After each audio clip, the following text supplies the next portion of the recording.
What's up guys, welcome back to our video. In this video, I'll be showing you how to get trophies in Royal Kingdom. So, you might be looking for a way to get trophies here in Royal Kingdom. Well, there are a few things here that we need to understand.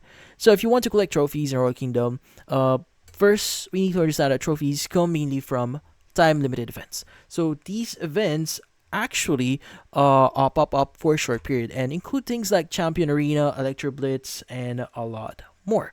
Now, in this case, if you want trophies, participate in this type of event. So participation is the key. So now showing up isn't enough. So you need to really participate in that specific event. So you actually have to complete the event itself, and the more you progress, the more trophies you earn. And here's some bonus here. So doing well in these events not only gives you trophies, but also helps you upgrade them too.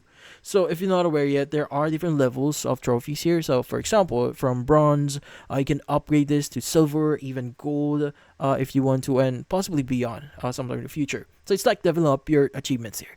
So you'll want to regularly check for the trophy room here, and that's where you can track your progress and see how close you are to upgrading specific trophies. It's basically your trophy dashboard. So one of the best places to earn is the Champions Arena. So in there, you fight through different rounds and difficulty levels here. The more rounds you beat, the more cups you earn, so which count towards your trophies. And also join early when your arena opens to increase your reward chances. And that's about it. So if you found this video helpful, don't forget to leave a like and subscribe to our channel. Thank you for watching.